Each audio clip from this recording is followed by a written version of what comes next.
नमस्कार दोस्तों, आज फिर मैं आपके लिए ज्ञान से भरी एक कहानी लेकर आया हूँ। ये कहानी है गौतम बुद्ध और एक दुखी भिखारी के बीच की बुद्ध मोरल स्टोरी, जिससे जीवन का बहुत अच्छा ज्ञान मिलता है। एक बार महात्मा बुद्ध एक गांव में अपने शिष्यों सहित घने पेड़ की छांव के नीचे बैठ थे।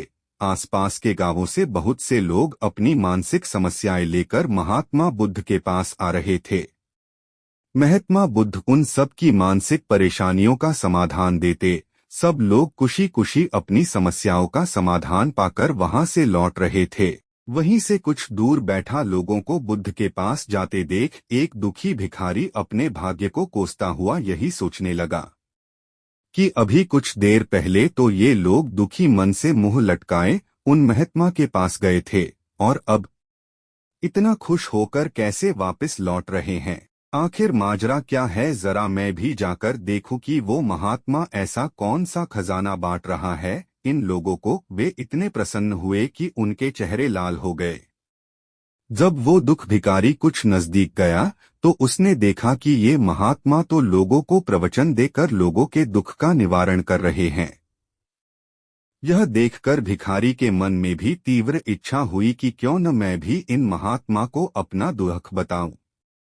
मुझे भी अपने दुख का समाधान अवश्य मिलेगा, बस फिर क्या था। समाधान पाने की लालसा लिए भिखारी महात्मा बुद्ध के सामने पहुंचा और हाथ जोड़कर प्रणाम करते हुए बोला, हे महात्मा बुद्ध, मैं भी लोगों की मदद करना चाहता हूं। मुझे लोगों की मदद करने की बहुत इच्छा है, लेकिन मैं कैसे मदद कर सकता हूं? मैं बहुत गरीब हूं। मेरे पास न तो पैसे हैं और न ही कोई ऐसी चीज जिससे मैं किसी की मदद कर सकूं। मैं कोशिश करने पर भी किसी की मदद नहीं कर सकता। मुझे भगवान ने इतना गरीब क्यों बनाया? हे महात्मा, मुझ पर कुछ कृपा करो। इतना बोलते हुए भिखारी रोने लगा। महात्मा बुद्ध बोले, आप बहुत अज्ञानी हैं, क्योंकि आप अभी तक इस भ्रम में जी रहे हो कि तुम्हारे पास कुछ नहीं, जबकि दूसरों को कुछ देने के लिए तुम्हारे पास बहुत कुछ है। तुम बिना धन और वस्तु के भी दूसरों की मदद कर सकते हो। तुम्हारे पास जुबान है जिससे तुम मीठे शब्द बोलकर किसी के दुखी चेहरे पर मुस्कान ला सकते हो। इन्हीं शब्दों की ताकत से तुम किसी के भी टूटते हौसलों को फिर से मजबूत कर सकते हो।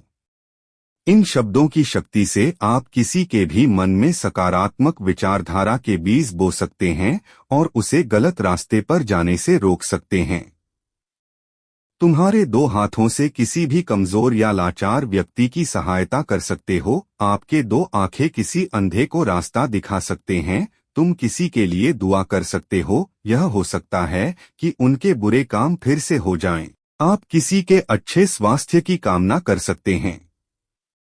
लेकिन अज्ञानतावश तुम अब तक इस बात को समझ नहीं पाए और इस भ्रम में अब तक जीते रहे कि तुम्हारे पास मदद करने के लिए कुछ नहीं। किसी की मदद करने के लिए धन और वस्तु का होना अनिवार्य नहीं है। बिना धन और वस्तु के भी हम कई प्रकार से लोगों की मदद कर सकते हैं।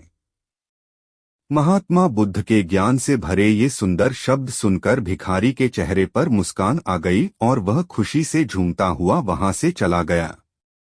इस बुद्ध मोरल स्टोरी से हमने क्या सीखा?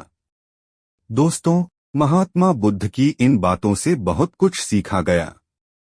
आजकल बहुत से लोग यह सोचकर दुखी होते हैं कि मेरे पास ये नहीं है, बल्कि जो आपके पास है उसी में संतुष्ट रहना सीखें और बिना मतलब के लोगों की मदद करें।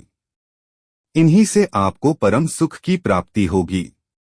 तो दोस्तों, यह बुद्ध मोरल स्टोरी आपको कैसी लगी जरूर बताना। कमेंट बॉक्स में जरूर बताना। इसी तरह की नॉलेज के लिए नॉलेज चैनल को सब्सक्राइब कर लो मेरे प्यारे साथियों।